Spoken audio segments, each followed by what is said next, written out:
Aleluia, glória a Deus. Boa noite, igreja. Paz seja com todos, amém? Vamos colocar de pé na presença do Senhor. Aleluia. Glórias ao nome do Senhor Deus. Glórias a Deus por mais um dia na presença dEle. Tu és maravilhoso, Senhor Deus. Vem neste lugar, Paizinho, nessa noite, Senhor. Receber, Paizinho, nosso louvor, nossa adoração, Paizinho, em nome de Jesus. Tu és santo, Paizinho querido. Te exaltamos, Pai maravilhoso. Oh, aleluia, Pai. Enche este lugar com Tua presença. Enche este lugar, meu Deus, Pai, em nome de Jesus. Aleluia. Nós Te adoramos, nós Te amamos. Vamos declarar. Levanto um aleluia na presença do inimigo. Levanto um aleluia mais alto que os ruídos. Levanto um aleluia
Aleluia.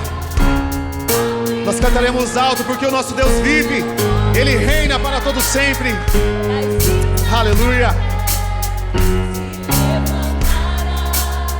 A morte é vencida, o Rei vivo está. Aleluia, aplauda bem forte a Ele. Ele merece nossa adoração, aleluia. Aleluia. Glória a Deus. Aleluia.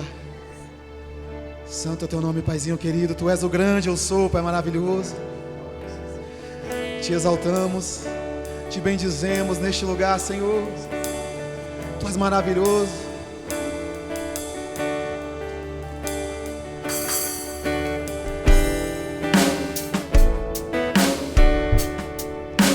Quero viver perto de ti. Sei que és real e vives em mim. Quero ouvir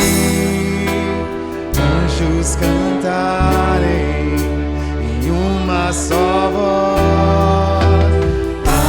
Aleluia, Santo, Santo, aleluia.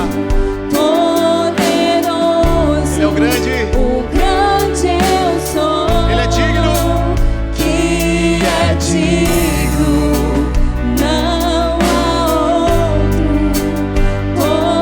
Poderoso, o grande eu sou. Ele é o grande eu sou. Grande eu sou. Quero estar.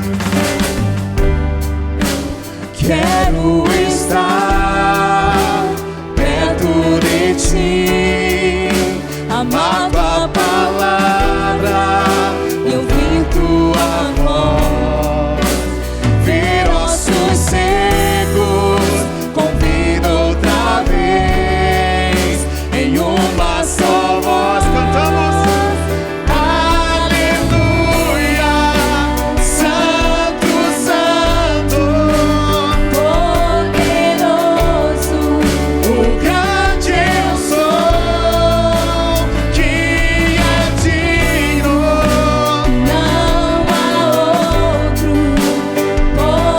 Poderoso, O grande eu sou. cantamos.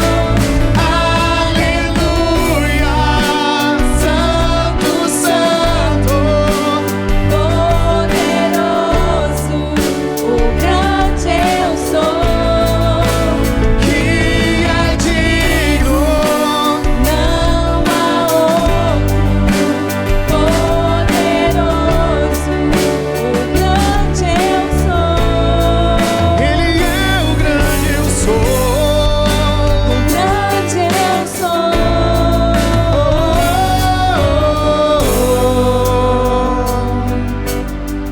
Montanhas cair, Demônios fugirão ao ouvirem que Jesus é o Rei dos Reis. Não há poder maior, nada resistirá ao teu poder e à presença do grande eu sou. Do grande eu sou. Do grande eu sou. do grande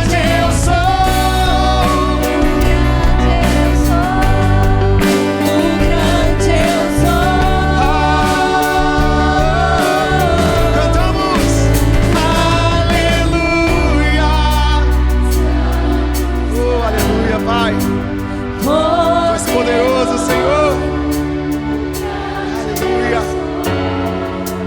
Que é digno. Não há outro que se compare a ti, Senhor. Aleluia. O grande eu sou.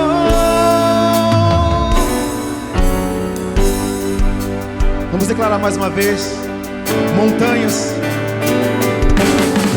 Montanhas vão cair, demônios fugirão ao ouvir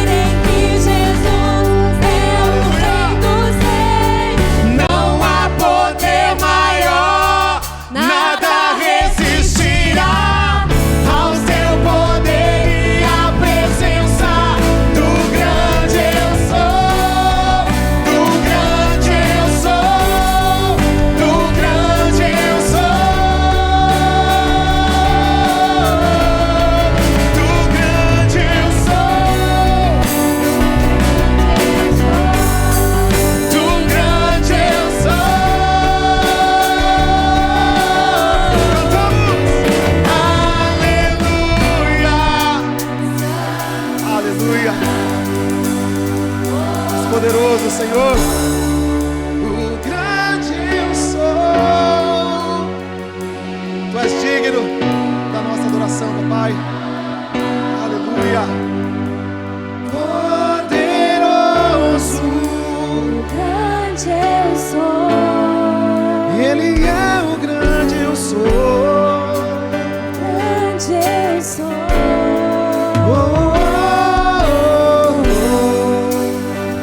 Aplauda esse nome maravilhoso, ao nome de Jesus, o nome sobre todo nome. Aleluia! Aleluia! Louvado seja o nome do Senhor. A palavra do Senhor nos fala em Hebreus capítulo 4:16. Portanto, acheguemo-nos com toda a confiança ao trono da graça, para que recebamos misericórdia e encontremos o poder que nos socorre no momento da necessidade. Amém? Como que nós temos que chegar ao trono do Senhor? Com confiança. É assim que o Senhor espera que nós nos acheguemos a Ele. Amém? E nós iremos declarar que nós temos armas que é de adoração. É uma arma adoração contra as lutas que muitas vezes virão. E esse louvor diz: lutamos com armas de fé e nada irá resistir enquanto adoramos. Você crê nisso? Então quando você for declarar, você possa declarar com confiança. Amém? Crendo que é assim que o Senhor deseja. É essa fé, essa coragem, essa verdade que o Senhor espera de nós. Amém? Aleluia, Jesus. Lutamos com armas de fé e nada irá resistir enquanto adoramos. Aleluia, Senhor, nós te adoramos. Em meio às tribulações, o nosso Deus é vencedor, nós o adoramos. Aleluia, Senhor, nós te adoramos. Vitorioso és, na tempestade está, teu nome infalível é, os reinos vêm e vão, teu trono acima está, teu nome imutável é.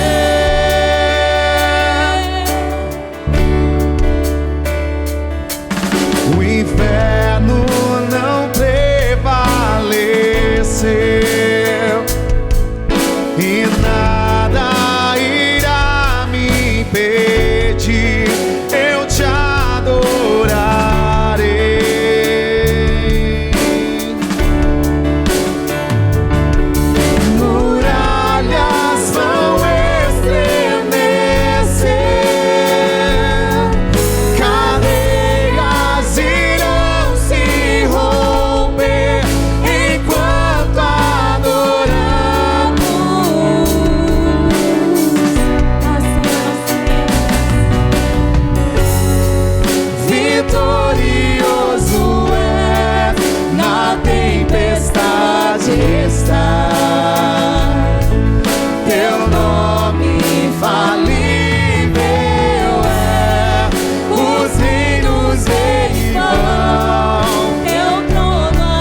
vitorioso é na tempestade.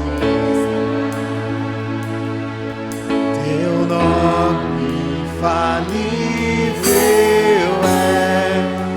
Os reinos vêm e vão, teu trono acima está. Teu nome imutável é. Aleluia! Bendito seja o nome do Senhor. Vai adorando o nome de Jesus. Vai dizendo uma palavra de elogio ao Senhor. Vai dizendo uma palavra de honra a Jesus. Senhor, nós te amamos nesta noite, nós te glorificamos nessa casa, porque o Senhor é poderoso. O Senhor é poderoso. Revela-te para nós nessa noite como aquele que ressuscitou, meu Pai. Porque nós temos a visão muitas vezes do servo sofredor, nos esquecemos que o Senhor está sentado em um trono de glória. Morreu como um cordeiro, ressuscitou como um leão. Morreu em fraqueza, ressuscitou em glória. E todos os reinos da terra estão sendo colocados debaixo dos seus pés, onde todo principado, potestade, trono e governo são sujeitos ao Senhor para a glória do teu nome. Nós te honramos nesta noite, Senhor. Nós te exaltamos nesta noite. Mostra o teu braço forte para o teu povo mais uma vez, Senhor. Assim como o Senhor tem mostrado de tempos em tempos, estende o teu braço de poder sobre esta casa, em nome de Jesus, Senhor. E faz as obras maravilhosas que o Senhor tem para fazer, em nome de Jesus. Aqui está a igreja que te celebra, aqui está a igreja que te honra, aqui está a igreja que te adora. Por isso nós te glorificamos e te exaltamos em nome de Jesus. Dê a sua melhor salva de palmas ao Senhor. Adore o nome dele.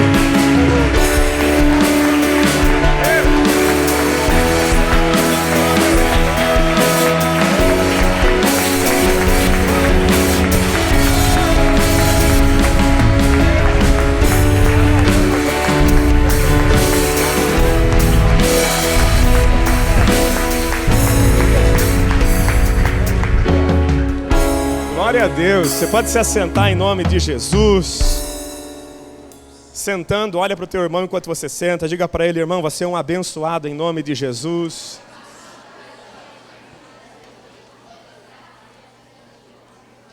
Aleluia. Somos abençoados pelo Senhor, amém? É bom estar aqui nessa noite. Noite de adoração, noite de instrução. Eu quero chamar as crianças que estão aqui, que vão lá para trás, e os juniores que vão ser ministrados também. Vamos orar por vocês. Preciso de 3 diáconos aqui na frente para me ajudar a distribuir o material do culto.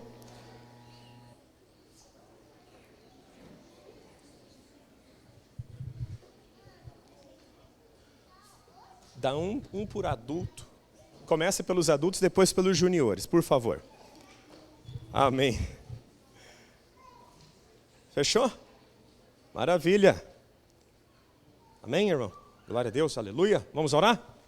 Pai, quero te agradecer, Senhor, por cada irmão que está aqui, que trouxe o seu filho, trouxe o seu neto, trouxe o seu sobrinho, trouxe uma criança ou trouxe um junior para ser ministrado pelo Senhor nessa noite. Eu te glorifico porque o Senhor é um Deus vivo e verdadeiro, um Deus todo-poderoso, capaz de fazer infinitamente mais do que tudo que pedimos ou pensamos, segundo o poder que já opera em nós. E já opera nessas crianças, Pai. Eu só te peço, nos ajude, Senhor, a desenvolver a fé dessas crianças, a trilhar o caminho das crianças e dos juniores, para que eles, meu Pai, alcancem, meu Pai, patamares espirituais mais elevados e te representem com muita propriedade em seu tempo e na sua geração. Em nome de Jesus, amém.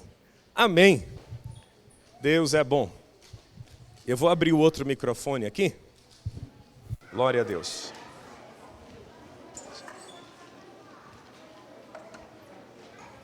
Deus é bom.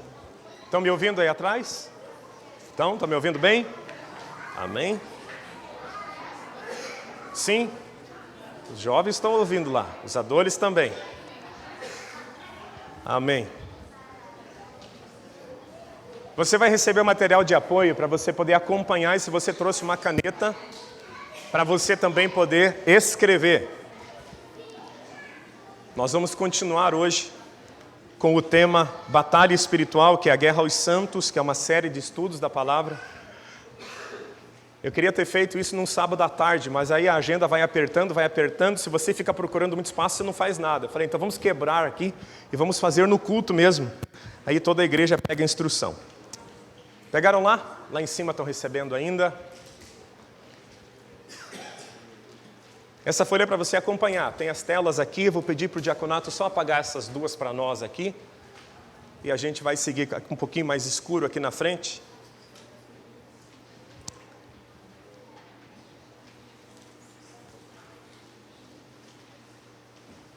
Chegou no fundo? Está chegando. Glória a Deus, que bom que você veio hoje. Deus é bom. Amém.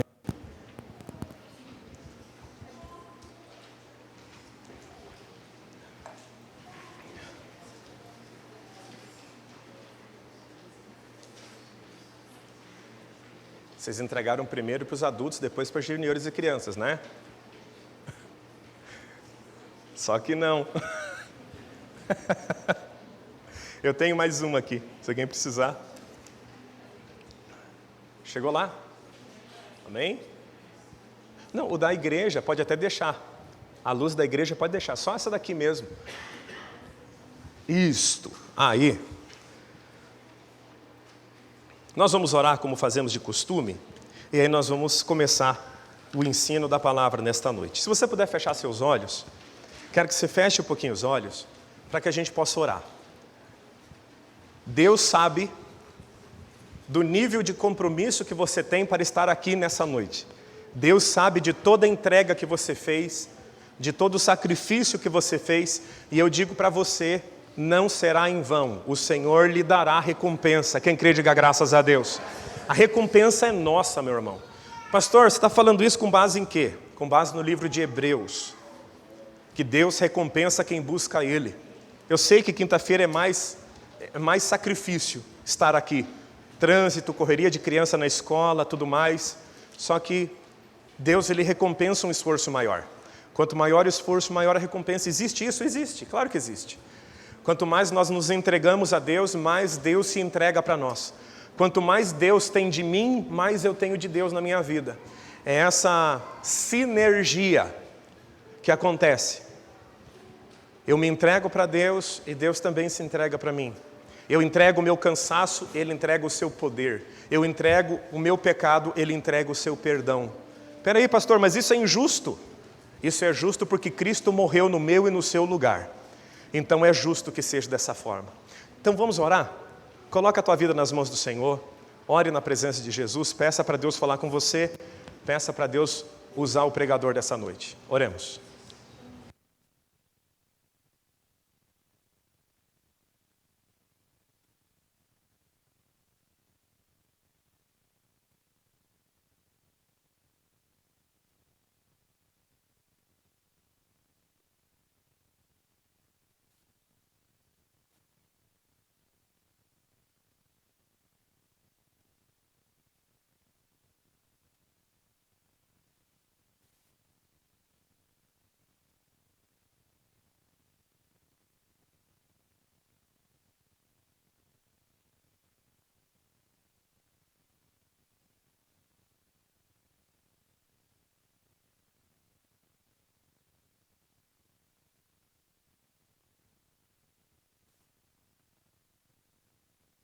Te exaltamos, porque o Senhor é um Deus maravilhoso.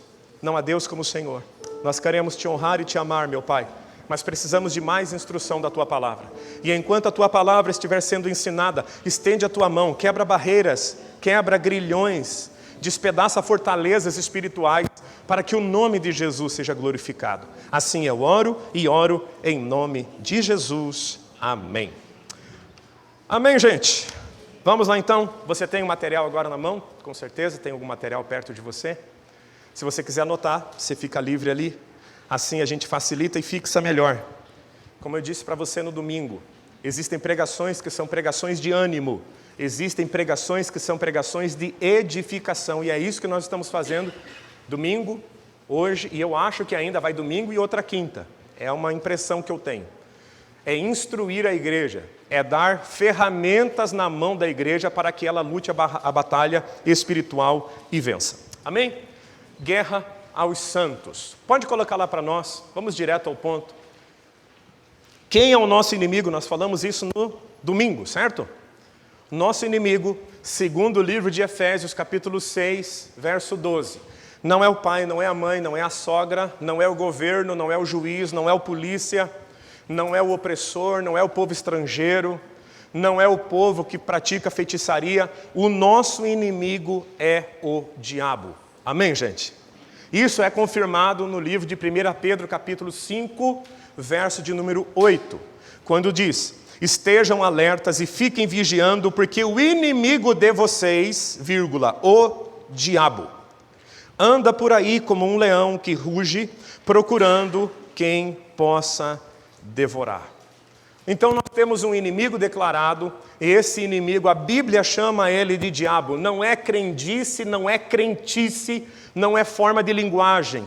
O nome dele, a Bíblia chama ele de 2 nomes: Satanás para hebraico, Hassatan, ou Diabolos no grego. Você escolhe qual você quer, né? O nome é o mesmo, só muda o idioma. Satanás vem de uma linhagem hebraica e diabo vem de uma linguagem grega. É o mesmo ser. Ok? Vamos seguindo? Pode passar para nós lá. Como ele se tornou o nosso inimigo. Esse adversário, que eu vou chamar muito mais por Satanás, só por hábito, ele se tornou nosso adversário em 2 etapas diferentes. Primeiro, antes da queda. Isaías capítulo 14, se você puder abrir ou ouvir, eu vou ler para você. Isaías capítulo de número 14, do verso 12 em diante. Isaías capítulo 14, verso 12, vai mostrar a trajetória de um ser cósmico, de um ser que era um anjo. Ele era um querubim ungido da guarda, era uma classe de anjos que governavam algum momento de uma era antes da nossa criação. Nós, quando falamos de Satanás, que é um demônio, ou quando falamos de Miguel, que é um arcanjo, ou quando falamos de Gabriel, ou de qualquer anjo, nós estamos falando de seres que foram criados antes da criação deste mundo que nós conhecemos. Por isso a Bíblia diz que os anjos do Senhor rejubilavam quando o Senhor criava os céus e a terra. E aqui vai narrar a história de um homem, de um rei terreno, mas quando chega no versículo 12, ele não está falando de um homem natural. E você pode acompanhar a leitura comigo? Eu vou ler na versão NVI que eu tenho nas mãos. Vai ficar muito claro que a Bíblia está falando de um ser muito além de um homem. Como você caiu dos céus, ó estrela da manhã, filho da alvorada. Ele não está falando de um ser humano, nem de um rei. Aqui é um relato da queda de um rei. Porém, nesse momento, o linguajar se eleva demais. Ele deixa de falar de um rei terreno. Como você caiu dos céus, ó estrela da manhã, filho da alvorada. Como foi atirado na terra você que derrubava as nações. Você que dizia no seu coração: subirei aos céus, erguerei o meu trono acima das estrelas de Deus. Eu me assentarei no monte da Assembleia, no ponto mais elevado do Monte Santo. Subirei mais alto que as mais altas nuvens, serei como o Altíssimo. Verso 15. Mas as profundezas do Sheol, do inferno, você será levado. Irá ao fundo do abismo. Amém, gente? Você pode ler isso aqui várias vezes, você está com o material nas mãos. Aqui então está falando de um ser que disse no seu próprio coração: eu vou subir, eu vou lá no lugar alto, eu vou subir acima do Altíssimo, eu vou subjugar o reino, e todos me adorarão, e etc e tal. O texto foi claro. Não está falando de um rei normal. Tem um outro texto que você tem nas mãos, que é Ezequiel, capítulo 28. Se você puder abrir comigo, Ezequiel, capítulo 28, ou ouça com atenção, porque a Bíblia vai falar também dele, só que de outra forma. Vai falar sobre as características dele. Ezequiel 28, versículo de número 12. Aqui é um lamento sobre o rei de Tiro, porém aqui, no meio desse lamento, o linguajar sobe de novo. Está falando de um outro ser. Acharam lá? Filho do homem, erga um lamento a respeito do rei de Tiro e diga para ele: assim diz o soberano Senhor. Vamos ver como é que era esse ser antes dele cair e se tornar Satanás. Pastor, qual era o nome dele antes dele cair? Era Lúcifer? Não era. Foi um erro de Jerônimo quando traduziu a Bíblia. A Bíblia não chama ele de Lúcifer. Às vezes a gente acaba chamando, mas tecnicamente o nome dele não era esse. A Bíblia não divulga o nome dele. Verso 12. Assim diz o soberano Senhor: você era o modelo de perfeição, cheio de sabedoria e de perfeita beleza. Olha como é que ele não está falando de um ser humano. Você estava no Éden, no jardim de Deus. Todas as pedras preciosas o enfeitavam. Sárdio, topázio, diamante, berilo, ônix e jaspe, safira, carbúnculo e esmeralda. Seus engastes e guarnições eram feitos de ouro. Tudo foi preparado no dia em que você foi criado. Você foi ungido como um querubim guardião, pois para isso eu o designei. Você estava no Monte Santo de Deus e caminhava entre as pedras afogueadas, ou pedras fulgurantes. Você era inculpável em todos os seus caminhos, desde o dia em que você foi criado, até o dia que se achou maldade em você. Por meio do seu amplo comércio, você encheu-se de violência e pecou. Por isso, o lancei humilhado para longe do monte de Deus e o expulsei, ó querubim guardião, do meio das pedras fulgurantes. Seu coração tornou-se orgulhoso por causa da sua beleza e você corrompeu a sua sabedoria. Por causa do seu esplendor, por isso eu o atirei à terra. Por isso, eu o atirei aonde? Na terra. Foi por isso que Jesus disse: eu vi Satanás sendo jogado do céu como um relâmpago. Fiz de você um espetáculo para os reis. Aqui esse é o nosso inimigo. Ele se tornou nosso inimigo porque ele se rebelou contra o Senhor antes, em algum tempo que nós não sabemos, mas foi antes de nós. Ele se rebelou contra Deus. O orgulho tomou conta do coração dele. Por isso que o apóstolo Paulo fala que nós que somos ministros, pastores de igreja, temos que tomar cuidado com quem que nós levantamos para exercer pastorado. Para que se ele for muito novo na fé, ele não caia no risco de se ensoberbecer e cair no mesmo pecado que Satanás, que é se inflar de orgulho, porque o orgulho precede a queda. Todas as vezes que a Bíblia cita isso, ela está se referindo a um ser primeiro, que se orgulhou, era perfeito, era alguém extremamente bonito e poderoso, um ser perfeito, mas ele caiu. Ele caiu porque ele se rebelou contra o Senhor. E a rebelião é como um pecado de feitiçaria. Deus, quando viu a rebelião do adversário, daquele anjo que ele tinha criado, ele não o poupou. Qual é o estado hoje dele? Ele está julgado e não há volta para ele mais. Ele não é e nunca será redimido por Jesus como você e eu. Agora, depois da queda, como que ele se tornou nosso adversário? Antes da queda ele se torna inimigo de Deus, portanto vai se tornar inimigo da criação de Deus. Agora, a criação já está feita, Adão já está no Éden, o pai da raça humana já está no mundo, Deus organizou a bagunça que havia sido feita entre o versículo 1 e o versículo 2 de Gênesis, capítulo 1. Organizou a bagunça, colocou o jardim, organizou tudo, criou o homem, e agora o homem está no jardim com a sua esposa, e lá existe uma serpente. Lembra disso? Esta serpente não sou eu que estou dizendo que é o diabo, é o próprio livro de Apocalipse que diz o dragão, a antiga serpente.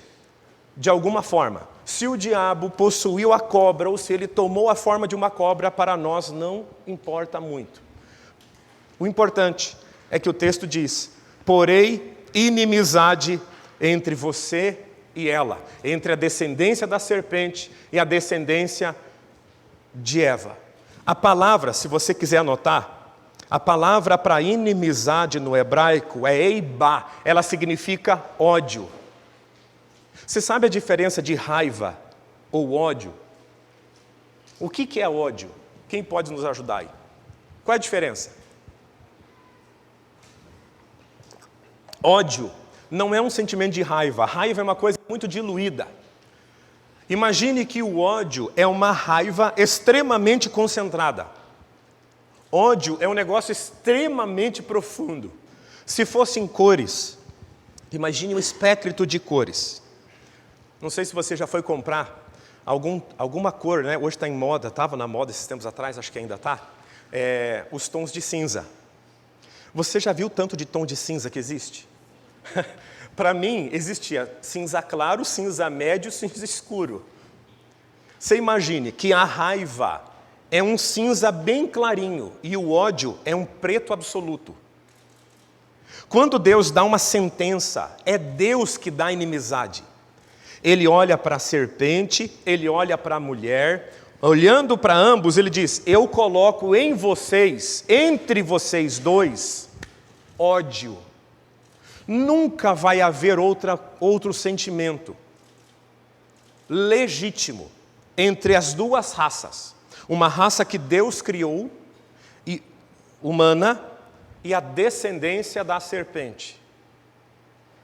É lógico que também, aqui eu estou falando mais por cima, porque a gente não tem como aprofundar demais. Quando você vai recortar para ensinar, o assunto é tão amplo, que nós poderíamos traçar a linhagem daqueles que o diabo veio plantando na terra, que a Bíblia vai dizendo que são os filhos do diabo, os filhos de Deus. Eles vão lutando entre si. No Antigo Testamento é uma sombra para nós do que vem a ser o novo. Uma inimizade constante e profunda com o diabo e tudo que representa o diabo. Você e eu não devemos ter nenhuma simpatia, nenhuma atração, nenhum gosto por nada que seja do diabo e por nada que ele toque. É uma inimizade de ódio. E o ódio pressupõe a guerra. Não é algo mais ou menos. É algo profundo que Deus colocou entre nós. Então nós temos um cenário amplo. Um inimigo que se levantou contra Deus em algum tempo passado antes do homem. E nisso ele se fez inimigo de Deus e de toda a criação de Deus. A Bíblia diz que quem não aceita o pai, também não aceita o filho. Quem rejeita o filho, rejeita o pai. Quando Deus criou o homem, à imagem e semelhança dele, Deus estava nos criando como seus descendentes. Adão e Eva e daí por diante. E Deus botou uma inimizade entre nós. Amém até aqui, gente? Amém. Qual que é a sequência que está no teu material lá? Os demônios estão soltos ou presos? Depende. Tem vários textos aí, não tem? O que está escrito lá? Vamos lá, é estudo bíblico. 2 Pedro 2,4. Apocalipse 9. Aí o terceiro ponto, estou me referindo a todas as manifestações de demônios que estão soltos na terra e atuantes. E Jó. O que o texto de Jó fala? Sobre quem que o texto de Jó está falando aqui? De forma bem simples. De Satanás, o príncipe dos demônios. Ele está solto e ele está operando no mundo. Deus fez uma reunião onde os filhos de Deus, os Benai Elohim, vieram adorá-lo. E no meio desses veio o diabo, Satanás. E Deus pergunta para ele: o que você está fazendo? E o diabo diz para Deus: eu estou andando e circulando pela terra. Estou dando uma olhada, estou passeando por aí. E aí começa o diálogo sobre Jó. O diabo, Satanás, o chefe está solto. Tem outros demônios que estão soltos? Tem. Segundo o Novo Testamento, Jesus expulsou um monte. Você já leu comigo algumas vezes que Jesus expulsou demônios. Esses demônios também estão soltos. Mas existe uma classe de demônios que estão presos. O texto que você tem aí, Apocalipse 9, fala sobre 4 sentinelas, 4 grandes demônios, como se fossem generais do inferno. Eles estão amarrados no rio Eufrates, o rio que passa na Síria. Ali há uma localização específica que a Bíblia diz que Deus prendeu 4 sentinelas. E eles estão amarrados, presos, não podem agir até que o dia, até que o mês, a semana, o dia e a hora que Deus determinou, eles sejam soltos. Quando eles forem soltos, graças a Deus nós não estaremos aqui. Amém, gente? Ele vai levantar milhões e milhões e milhões de outros anjos e vão atormentar e matar 1/3 da raça humana que estiver viva. Nós estaremos na glória com Jesus. Aleluia! Nós vamos estar lá. Mas agora, no rio Eufrates, tem 4 deles. E eles estão esperando o dia e a hora do comando de Deus. Isso me deixa muito em paz. Porque se eles estão lá parados, amarrados, até o dia, o mês, a hora certinho, é porque Deus tem o controle de todas as coisas na palma das suas mãos. A minha vida e a sua vida estão nas mãos de Deus. Amém, gente? Nós não estamos jogados no mundo. A nossa história está sendo escrita com a caneta de Deus. E isso para nós é maravilhoso. Agora existe uma classe também de demônios que estão presos, segundo Pedro capítulo 2. Eu vou falar bem rápido e não vou explicar. Aí quem pegar, pegou essa parte. Podemos fazer assim? Eu vou assim, vai ser assim, ó. 1, 2, 3 e 4, acabou. Não volto. Antes do dilúvio, alguns demônios olharam para as mulheres e desejaram as mulheres. Você entende no sentido de desejo que eu estou falando aqui. E de alguma forma, eles coabitaram com as mulheres. Coabitar é habitar dentro. Tem criança, você está entendendo o que eu estou falando. Nisso, descenderam os gigantes na face da terra. Homens poderosíssimos, de grande estatura, de grande força. Lembra, por exemplo, um deles, Golias, lembra? Golias lutou com Davi, era um gigante, ele tinha mais 4 irmãos. Porque quando Davi vai lutar contra Golias, ele pega 5 pedras, lembra disso? Era Golias e mais 4 irmãos gigantes que ainda estavam na terra. Ele mata um deles e os outros comandantes de Davi vão matar os outros. Os filhos de Deus, que no hebraico é uma expressão chamada Benai Elohim, eles desceram na terra e eles coabitaram com mulheres. As mulheres geraram seres híbridos que eram gigantes no seu tempo. Porque a Bíblia diz que os filhos os filhos de Deus cobiçaram as filhas dos homens. E isso aconteceu. Passa um tempo, vai lá para o livro de Jó. E o livro de Jó diz que os filhos de Deus, os Benai Elohim, são demônios. Amém, gente? Não vou explicar. Esses demônios que fizeram isso, Deus os pegou e os amarrou. A sentença deles foi diferente. Pastor, você está querendo dizer que existiram 2 quedas? Eu, Dr. Russell Shedd e um monte de gente diz a mesma coisa. Uma queda por rebelião e uma outra queda de uma rebelião diferente. Não guardaram a sua posição. O livro de Judas está escrito sobre eles. Você lê na sua casa depois. Amém, gente? Esses demônios que fizeram isso estão presos. Agora, existe uma hierarquia entre os demônios? Opa, voltou a tela aqui? Eu tinha olhado com meu olho biônico, vi que tinha caído. Pode passar. Já estava tudo aqui. Ó. Pode passar o próximo para nós. Agora, se existem demônios que estão presos no rio Eufrates, outros estão soltos, aquilo tudo. Existe uma hierarquia entre eles? O livro de Efésios, capítulo 6, verso 12, diz que sim, e no material que você tem na mão está escrito aí. Tá certo? Estou falando muito rápido? Não? É melhor do que falar na velocidade 0,75, né? Agora inventaram a velocidade 3 no YouTube, que maravilha, né? Não, não consigo, também não consigo não. No 2 vai.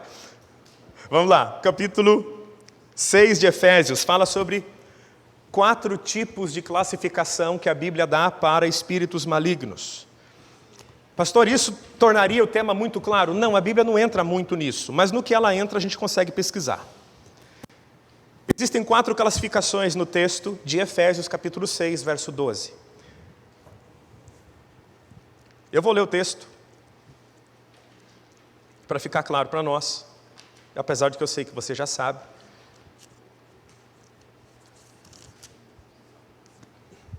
A nossa luta não é contra seres humanos, mas contra... Na versão NVI, os nomes estão um pouco diferentes, mas é contra potestades, contra poderes, autoridades, dominadores deste mundo de trevas, contra forças espirituais do mal nas regiões celestiais. A Almeida Revista Atualizada diz: principados, que vem do grego archê, potestades, que se chama exousia. Príncipe das trevas são os cosmocratons. E as hostes espirituais da maldade. Um está sujeito ao outro. Existem demônios que são sujeitos a outro. Existe uma espécie de hierarquia. Gente, aonde existe bagunça não há crescimento. Jesus disse que uma casa dividida contra si não prosperará, não se firmará, não subsistirá, não avançará. Inclusive, ele fala isso sobre quem? Sobre o reino das trevas. Ele diz, olha, se eu expulso o diabo, ou eu expulso demônios pelo poder de Belzebu, que é o nome de um dos demônios, então o reino do diabo está dividido. Porque é diabo expulsando o diabo. Se o reino do diabo está dividido, esse reino não vai sobreviver. Na verdade, ele está explicando isso para dizer que não existe essa possibilidade. O reino diabólico, ele tem uma hierarquia respeitada. Quando um inimigo, quando um diabo sai do corpo de um homem, disse Jesus, ele vai para lugares áridos, ele fica em lugares áridos de tormento. Ele percebe que ali ele não gosta daquilo, não sei porquê, e ele volta a olhar aquele corpo que ele abandonou, porque tem demônios que são obcecados por entrar em corpos. Ele olha, ele vê o corpo daquela pessoa livre do diabo, livre dos demônios, mas está vazia do Espírito Santo de Deus. Ele recebeu uma oração, ele expulsou o demônio, mas não encheu a casa da presença de Deus. Ele não entra naquela pessoa, ele volta para os lugares áridos, preste atenção no termo, e pega 7 demônios piores. Então existe uma classificação entre eles. Além disso que está aqui, tem como a gente ver outros textos na Bíblia? Tem. Daniel, o príncipe da Pérsia, resistindo, era o demônio que comandava a Pérsia inteira, e todos os demônios da Pérsia estavam debaixo da autoridade deles. Não daria para a gente explicar isso com muita calma, falei com o diaconato, mas entenda o princípio.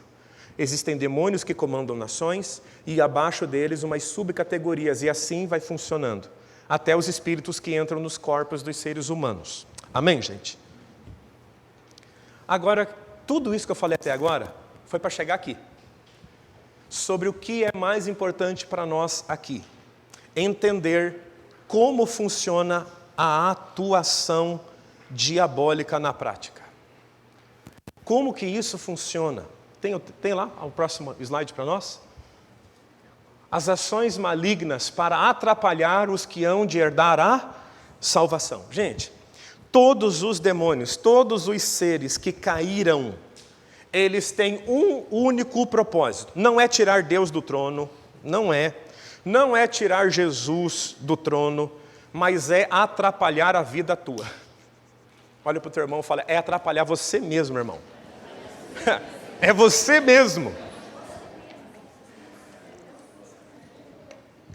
Toda atuação maligna é para infernizar a tua vida. Por que eu falo isso? Porque domingo nós mencionamos um texto da Bíblia que diz, anjos são espíritos ministradores que são enviados ali para ajudar aqueles que hão de herdar a salvação. Como um anjo e um demônio têm a mesma propriedade, porém um anjo opera na luz de Deus e os demônios operam em rebelião, se na obediência eles têm que ajudar os servos de Deus que vão herdar a salvação, sob desobediência eles têm que atrapalhar. Então, um diabo nunca vai ser seu amigo. Quando uma pessoa procura uma entidade para ajudá-lo, aquela entidade pode até dar um benefício para ele momentâneo, mas tudo será tirado em muito maior proporção depois. O estado de alguém que procura as entidades é muito pior depois. No começo há uma pequena melhora e parece que funciona, porém depois uma desgraça muito maior acontece. Vamos lá. Quais são as ações malignas para atrapalhar os que hão de herdar a salvação? Eles enganam as pessoas. E bem provável que a gente vai ficar por aqui até o final hoje.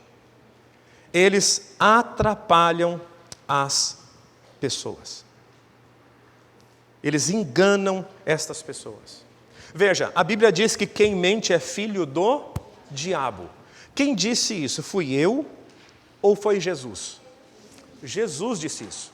Não resta interpretação quando a frase é extremamente objetiva. Quem mente é filho do diabo. O diabo sabe mentir, gente. Sabe, você agora que você tem Jesus, você sabe que você não sabe mentir mais, né? Amém. Espero que você não saiba mentir mais. Às vezes, você pode cair no erro de mentir. Mas entenda uma coisa, a prática da mentira te torna filho do diabo. Quem vive na prática da mentira não pertence a Deus. O diabo é um espírito enganador. Ele mente desde o princípio e nunca se firmou na verdade. Se você está com a Bíblia aí, eu queria que você tornasse a tua Bíblia aberta no livro de 2 Coríntios, capítulo 10. 2 Coríntios, capítulo 10. E eu vou te explicar como é que o engano acontece na sua vida. 10:4. Está aí no texto, né? Está no material de vocês? 10:4.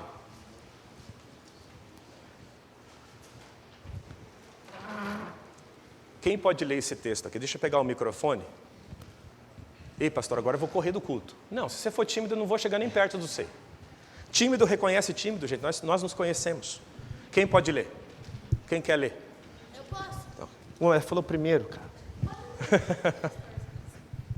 2 Coríntios, capítulo 10, verso 4. Lê para nós lá.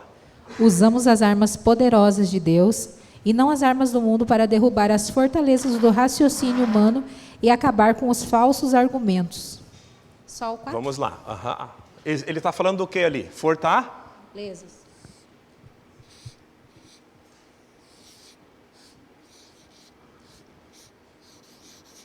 Fortaleza. Lembra da viagem.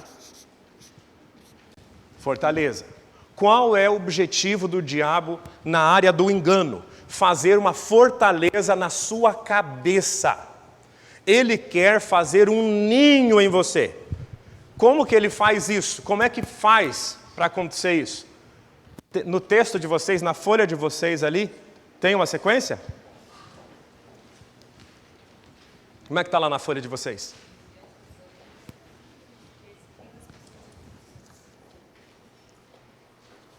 Ah, não está isso aí para vocês, só está para mim. Amém. Então vai ter que anotar. Fortaleza. O texto fala de algumas coisas. Hã? Pensamento é a última coisa que ele fala, que é para você levar o pensamento cativo. Antes de pensamento, o que está lá?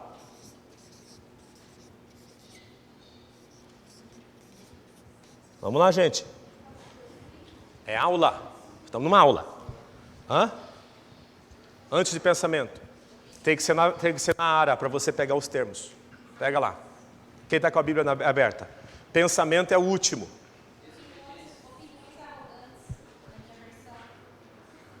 De trás para frente? Pensamento cativo ao Senhor é o último. Não, na IVT não. Argumentos. Qual que é a outra, Ana? O que vem antes? Argumento ou altivez? Na sequência do texto. O primeiro é fortaleza, o último é pensamento. Argumento vem primeiro, altivez vem depois, certo? Como é que funciona isso daqui? Isso aqui é uma construção do grego. O diabo lança um pensamento na sua cabeça. Ele vem e ele joga um pensamento na sua cabeça. Um pensamento que você até se assusta. Você fala, meu Deus, eu pensando isso? Quem já passou por essa situação? Eu também. É para todo mundo. Quando você pensa assim, meu Deus do céu, está passando perto de uma pessoa, pensa, tomara que essa pessoa morra. Uma coisa assim, e você fala assim, Deus do céu, eu pensei isso? Não, você não pensou. Isso daqui foi o inimigo que colocou na sua cabeça. Como que a Bíblia chama isso daqui em outro texto? Lembra do texto de Efésios. Você pega o escudo da fé para apagar os dardos e inflamados. O que é um dardo inflamado? É um pensamento que faz o seu corpo pegar fogo. Ou te irrita muito, te desestabiliza. Esse pensamento, ele é lançado como uma seta. E se você não estiver com o escudo da fé, esse pensamento vai penetrar em você, na sua mente, e vai criar um negócio chamado altivez. O que é a altivez?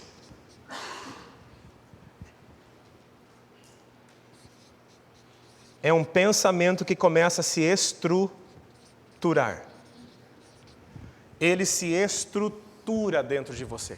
Se você não separa o pensamento do diabo, o pensamento que foi um ataque diabólico, automaticamente vai começar um processo dentro de você de construção de um argumento complexo. Você vai começar a estruturar esse pensamento. Seu marido chega em casa e ele chega em silêncio porque ele está muito irritado com o trabalho dele.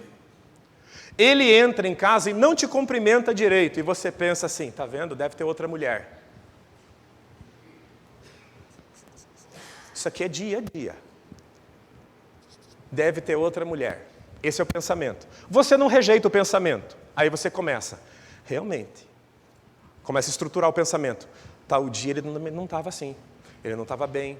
Eu acho que ele não me acha mais bonita. E etc e tal. Quando você começa a embasar o pensamento inicial, você vai para o terceiro estágio.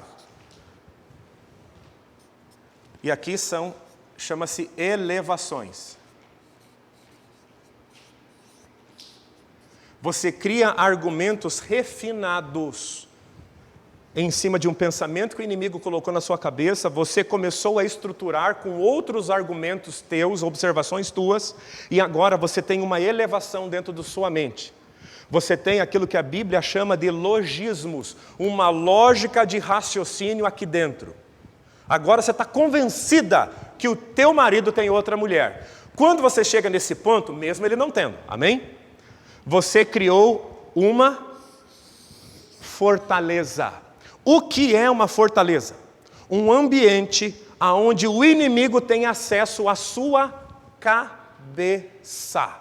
E a partir desse momento que ele estabeleceu uma fortaleza com a sua ajuda, ele agora tem acesso a você.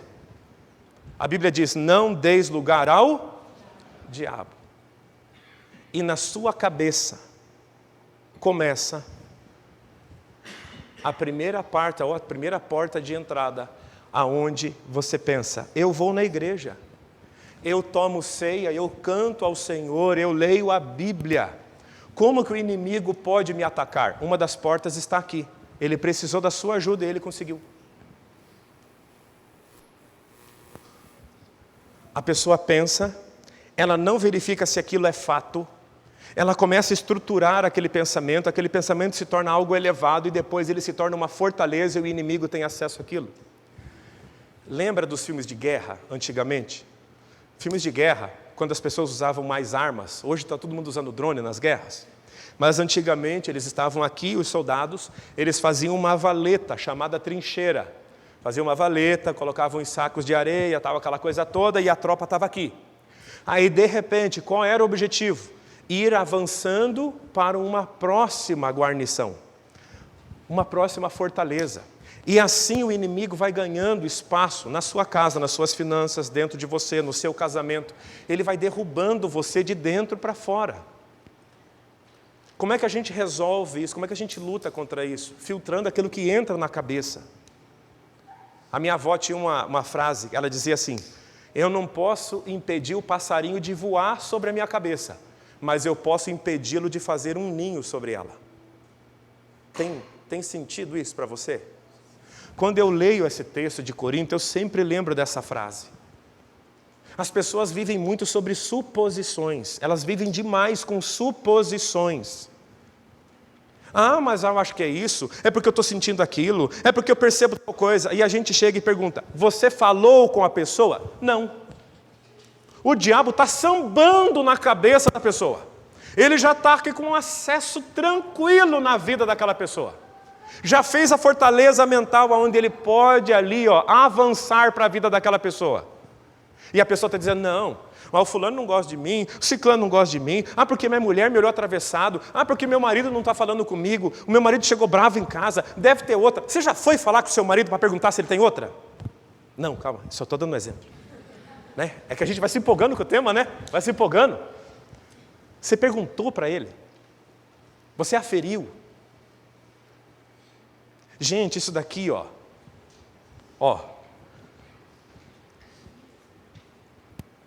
90% de todas as confusões diabólicas aqui. Eu suponho, eu penso, eu acho e blá blá blá, e aquilo lá, e o diabo está lançando na cabeça da pessoa. Até o ponto que ela está totalmente inflamada, está pegando fogo. E aí não faltarão argumentos para que ela estruture o pensamento, para que o pensamento se torne elevado e a fortaleza se estabeleça. Pastor, de onde que você tira isso aqui? Do grego.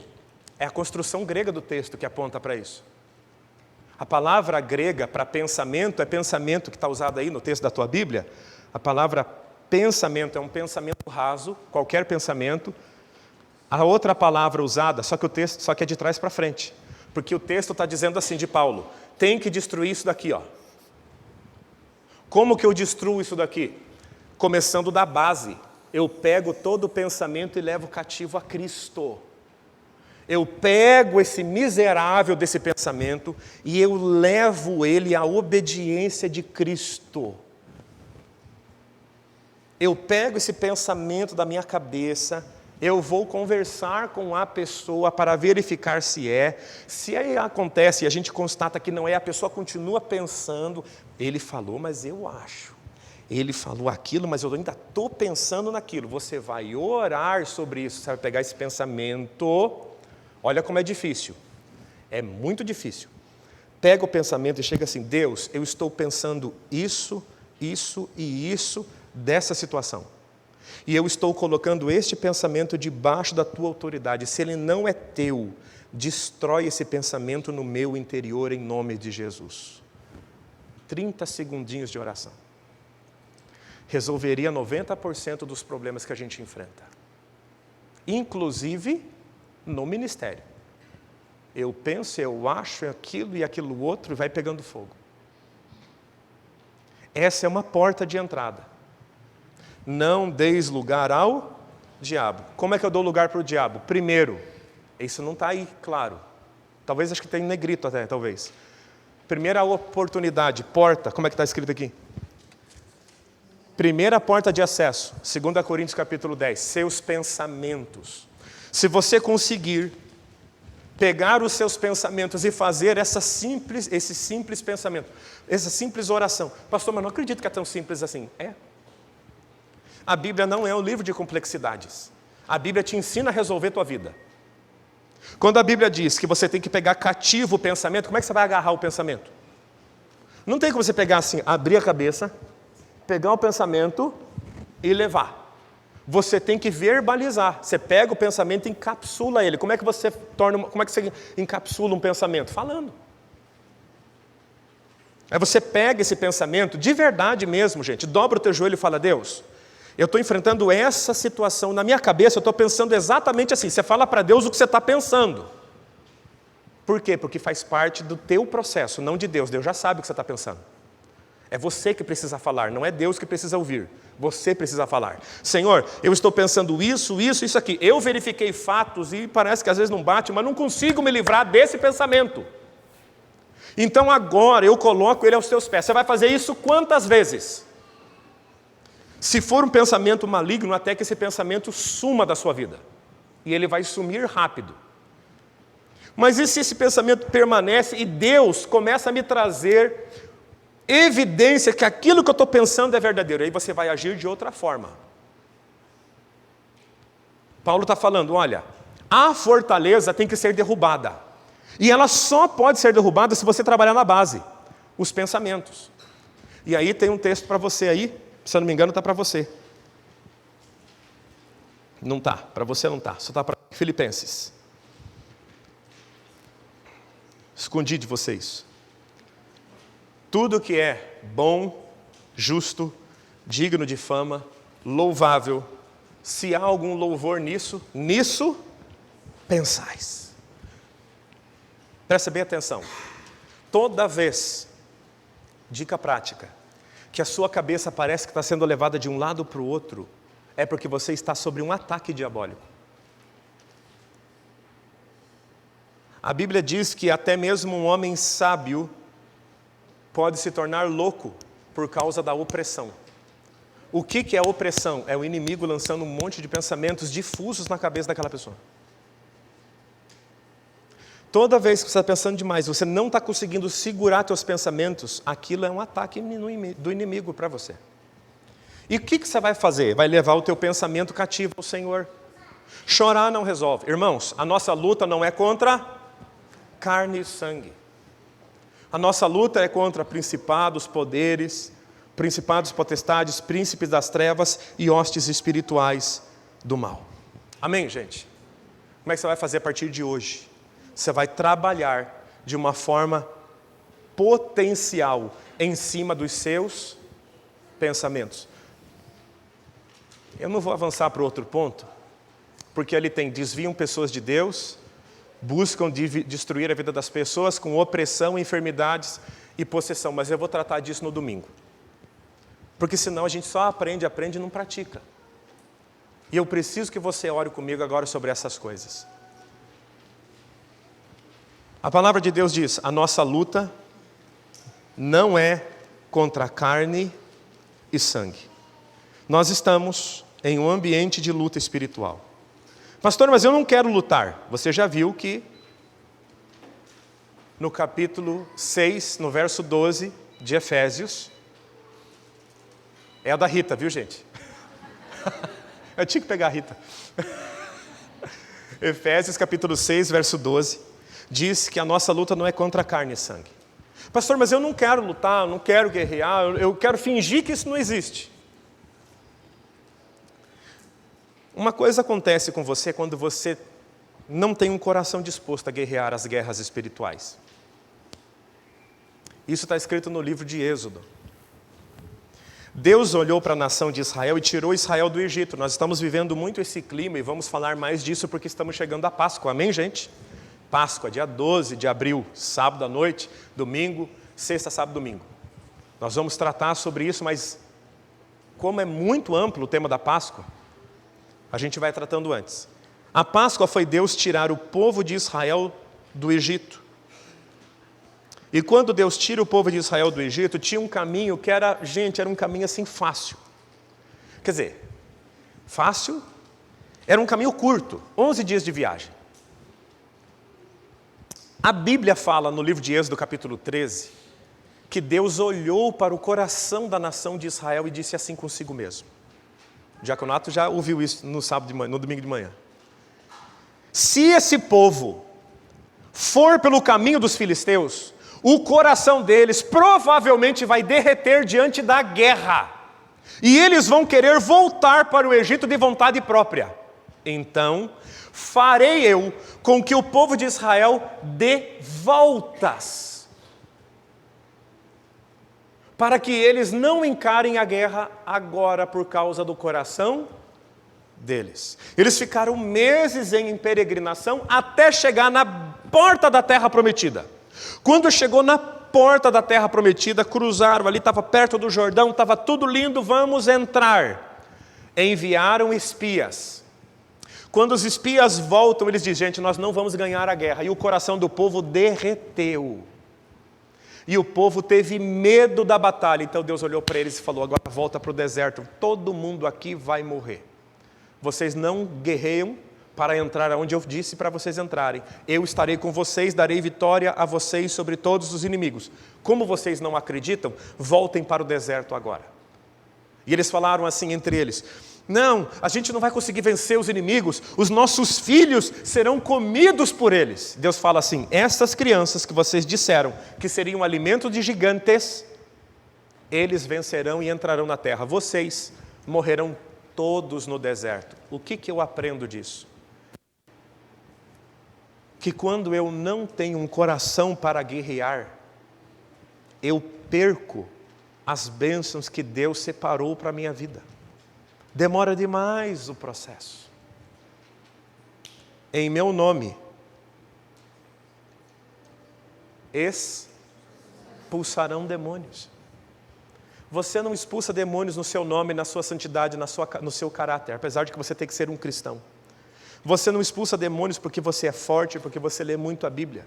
Você expulsa demônios porque Jesus outorgou isso sobre a sua vida. É inato seu.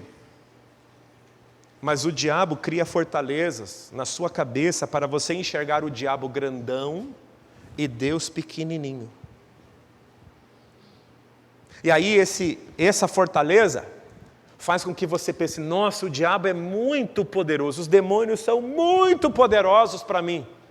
Então, é igual uma pessoa falou para mim uma vez, eu prefiro não falar no nome do diabo que ele me deixe em paz. Se fosse assim, seria muito fácil. A Bíblia mesmo falaria, não lute contra espíritos malignos, não lute contra a fortaleza, esquece isso e tudo vai dar certo. Não, irmão.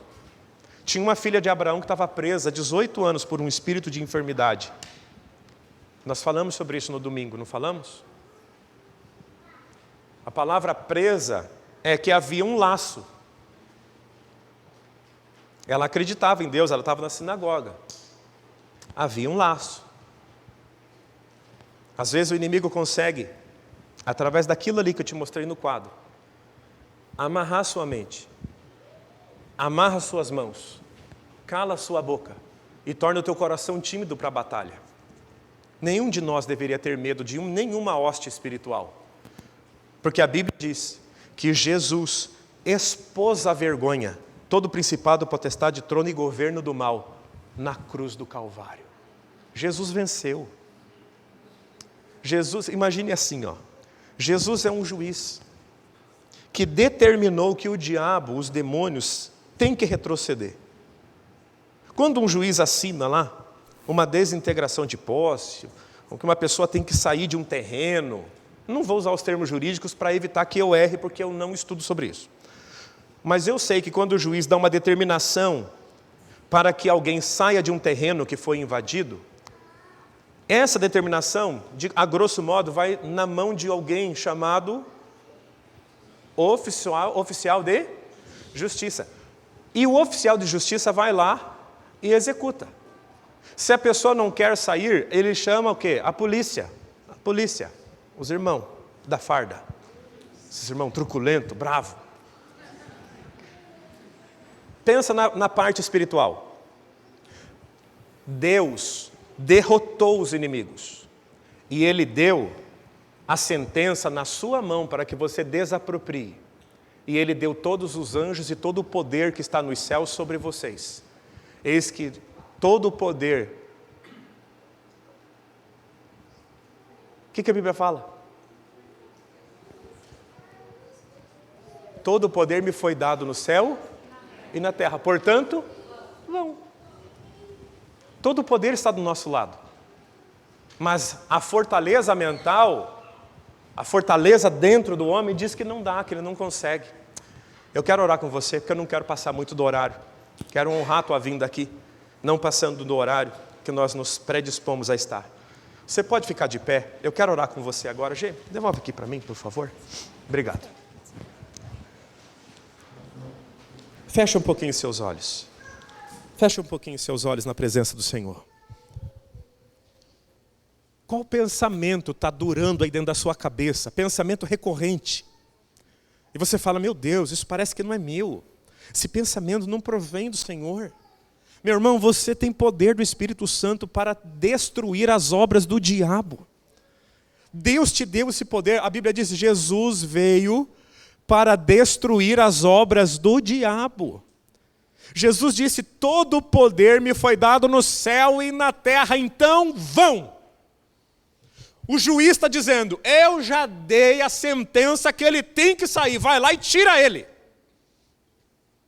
Senhor, mas e se eu não conseguir? Não, todo o poder já foi me dado, então vai nesse poder. Eu te dou poder de polícia, eu te dou poder de anjo, eu te dou autoridade espiritual, vai lá e arranca ele. E nessa noite eu queria começar arrancando demônios da mente. Esses demônios que estão querendo fazer fortaleza dentro de você.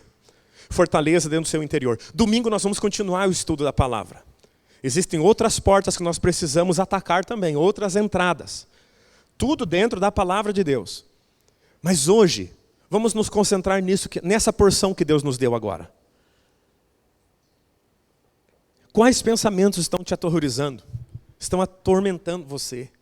Pensamentos de derrota, de fracasso, pensamentos de miséria, pensamentos de angústia. Realmente assim, a vida não muda, a vida não prospera, é assim mesmo. Tem pessoas que não prosperam porque elas acham que a prosperidade delas incorre na pobreza dos outros. Isso é uma fortaleza na sua mente. O que é uma fortaleza diabólica? Tudo que não está de acordo com a vontade de Deus, todo pensamento contrário à vontade de Deus é uma fortaleza que precisa ser derrubada. Pensamentos de discórdia, pensamentos de rixas, aquele pensamento, aquele achismo, aquele pensamento que você está estruturando dentro de você, não tem prova nenhuma, você não aferiu com a realidade dos fatos, mas está mantendo dentro do seu coração, dentro da sua mente, esse pensamento. Pensamento que não iria sobreviver a uma análise simples da realidade palpável. E ele está aí, e ele precisa cair em nome de Jesus. E ele vai cair, minha irmã, em nome de Jesus. Nós vamos levar cativo todo o pensamento ao Senhor nessa noite. Nós vamos levar cativo o pensamento ao Senhor. E esse pensamento que está sendo estruturado, ou quem sabe uma fortaleza, ela vai ser derrubada nessa noite em nome de Jesus. Não pode, o diabo não pode ter acesso à sua mente. Não pode. Tudo que é bom, justo, perfeito, agradável, digno de honra, se há louvor nisso tudo, nisso pensais. Filipenses capítulo 4 diz a palavra do Senhor. Deus, ele preparou para você uma vida mentalmente saudável, uma vida abençoada no seu interior. Toda perturbação no interior não provém do Senhor. A única agitação interior que Deus provoca no homem é o arrependimento dos seus pecados. E aí ele mexe mesmo dentro do homem. Mas fora isso, um estado de perturbação, Deus não aceita. Deus não aprova. E eu quero orar com você agora. Nós vamos fazer uma oração simples. Mas a oração é poderosa porque ela é em nome do Senhor Jesus. Vamos orar juntos agora? Nós vamos orar. Eu vou te dirigir nessa oração. Me permita dirigir você nessa oração. É uma oração muito simples. Muito simples. Mas a primeira oração a gente vai pedir para Deus nos fazer lembrar de pensamentos que estão nos atrapalhando. Em quais áreas da nossa vida nós estamos levantando pensamentos estruturados que estão virando fortalezas. E depois eu vou te dirigir em oração. Amém? Vamos fazer a oração primeiro, então? Pedir para que o Senhor nos faça lembrar de pensamentos, estruturas mentais, logismos que estão tornando forma de um castelo dentro da gente. Pai, em nome de Jesus, agora nós sujeitamos a nossa mente à Tua palavra. Nós estudamos a Sua palavra, meu Pai, muitos textos da Tua palavra, mas nos fixamos em 2 Coríntios, meu Pai, aonde o Senhor nos fala sobre fortalezas, pensamentos, estruturas mentais. Agora eu te peço em nome de Jesus, se há algo disso dentro de nós, à luz da Tua palavra agora, Pai, pelo poder do nome de Jesus, traz a revelação, Senhor, em nome de Jesus, traz a luz agora, pelo poder do nome de Jesus, pelo poder do nome santo de Jesus, todo pensamento de inimizade, meu Pai, tudo que está fervendo dentro de nós, em nome de Jesus, seja revelado agora, esse pensamento de vingança, esse pensamento tosco, esse pensamento baixo, esse pensamento rasteiro, esse pensamento medíocre, esse pensamento que a gente diz que não é nosso e não é mesmo, Pai. Revela agora por Tua palavra, em nome de Jesus. Agora nós vamos rejeitar esse pensamento. Nós vamos levar cativo esse pensamento a Deus. E eu gostaria que você me seguisse em oração. Eu vou falando e você vai repetindo. Ouça o que eu estou falando e depois repita. Não faça inconsciente. Diga assim: Senhor Jesus, agora eu sujeito todo pensamento de origem carnal e diabólica aos seus pés, cumprindo a Tua palavra, descrita em 2 Coríntios. Em nome de Jesus, destrua, Senhor, pelo Teu poder, todo logismos, todo pensamento, toda estrutura elevada, toda fortaleza na minha mente, agora, em nome de Jesus. Eu obedeço a tua palavra. Eu estou me sujeitando ao Senhor. E agora, eu rejeito, eu resisto ao diabo. Em nome de Jesus, pega todos os teus pensamentos e saia. Agora, em nome de Jesus. Amém. Coloca a mão no seu coração, meu irmão. 30 segundinhos, 1 minutinho, adorando a Deus. Enche a casa aí. Enche o teu interior da presença do Espírito Santo de Deus. Aleluia. Vai glorificando o Senhor. Diga: Senhor, encha meu pensamento, Pai. Encha meus pensamentos, encha meu coração. Isso, irmão. Pode subir o som agora. Pode subir o fundo musical. Isso, vai adorando o Senhor. 30 segundinhos a 1 minuto. Eu estou cuidando do horário para você. Fique tranquilo. Vai adorando o Senhor. Diga: Senhor, enche a minha cabeça, Pai. Eu quero ter pensamentos bons, pensamentos saudáveis, pensamentos abençoados, pensamentos de vitória na palavra. Em nome de Jesus, Senhor. Oh, Pai, a casa vazia tem de ser ocupada de novo, Senhor.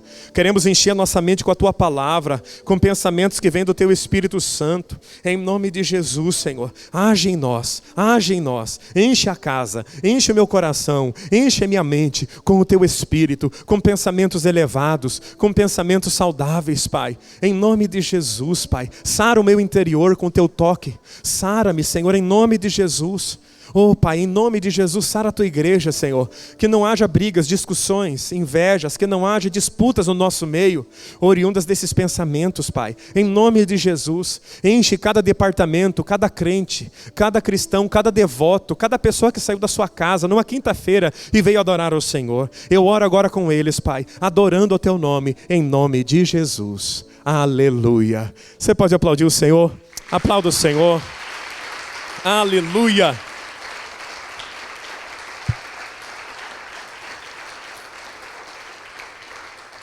Glória a Deus. Pode se assentar um minutinho.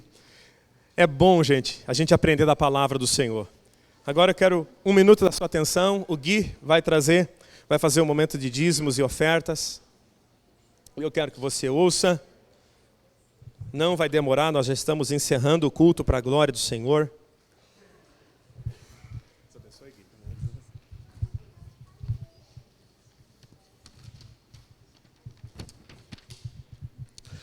Boa noite, paz, igreja. Gostaria de convidar os irmãos a abrirem a Bíblia no livro de 2 Reis, capítulo 4, do versículo 8 ao 17. 2 Reis 4, do 8 ao 17. A palavra diz: Um dia Eliseu foi a Sunem, onde vivia uma mulher rica que lhe ofereceu com insistência uma refeição em sua casa.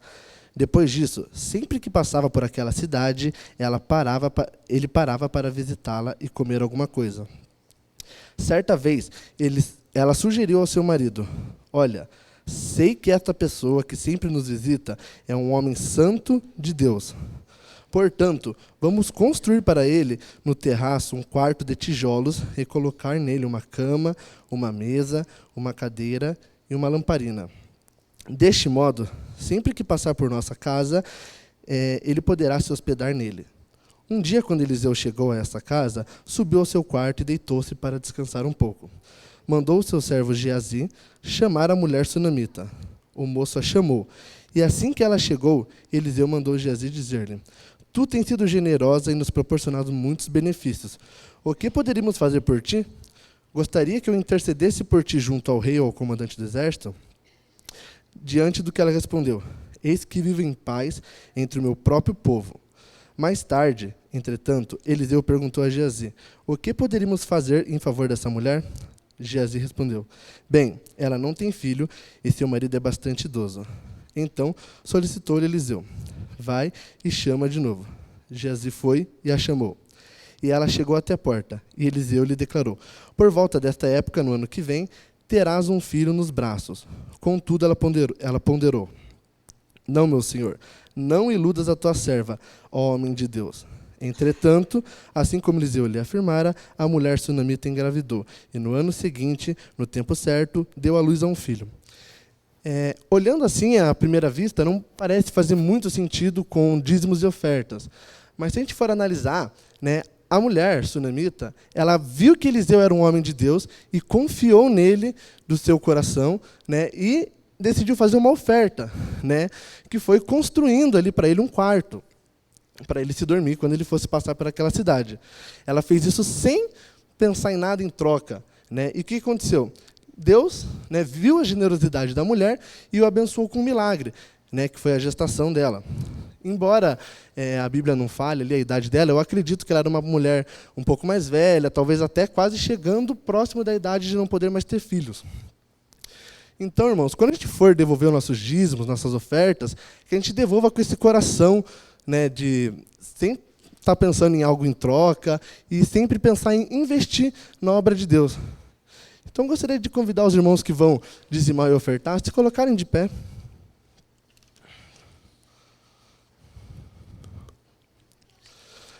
Senhor, meu Deus, Pai amado, a gente ora, Pai, eu oro, Pai amado, pelo Senhor, Pai. Que o Senhor, em nome de Jesus, Pai, abençoe a cada um dos irmãos que estão aqui hoje, Pai amado, que vão devolver o seu dízimo, suas ofertas. Abençoe os empregos deles, Pai amado, as empresas deles, os negócios, Pai amado. Que tudo ocorra conforme a sua vontade, Pai amado. Abençoe, Pai amado, para que não falte, Pai amado, nada na casa deles, nas despensas deles, Pai amado. E que eles sejam sempre providos pelo Senhor, Pai amado. Eu oro, Pai amado, em nome de Jesus. Amém.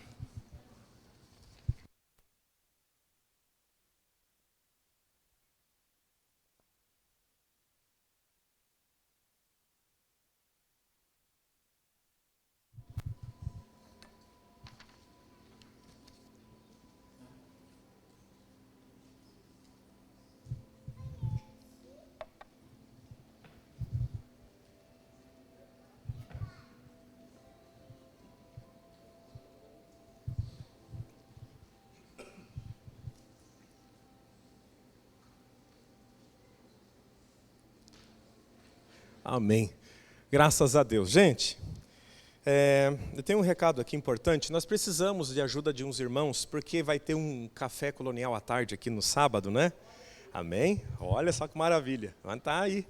Então, a gente precisa trazer as mesas. Eu preciso dos homens para ajudar a trazer as mesas. O Alan já está trabalhando lá atrás e está na área da churrasqueira. É só trazer o que está lá para cá. E eu preciso de alguns homens para subir 17 cadeiras que estão aqui embaixo. Quantas cadeiras? 17, só 17. Amém? Pode ser isso? Caio, você coordena para nós lá, Caio? Amém. São só 17. Preciso de alguns homens aqui e de outros homens lá atrás. Amém, gente? Dito isso, gente, no domingo nós vamos continuar a estudar sobre batalha espiritual. Seria muito bom você vir para a gente dar a sequência. Pastor, você vai dar essa folha pelo WhatsApp? Não, é só para quem está na igreja. Amém, gente? Isso aqui é um material de apoio para quem está aqui. Ah, você vai dar depois? Não vou. É para a pessoa que estiver aqui. Domingo vai ter outro? Vai ter outro. Nós vamos continuar tratando sobre outra porta que abre legalidade para demônios entrarem na sua vida. E essa porta é uma porta muito simples de fechar, mas muito difícil. Essa guerra, muitas pessoas enfrentam a vida toda. Mas você vai vencê-la em nome de Jesus. Amém, gente? Vamos ficar de pé, vamos para casa? Abençoa umas 4, 5 pessoas que estão perto de você. Diga uma palavra de vitória para ela.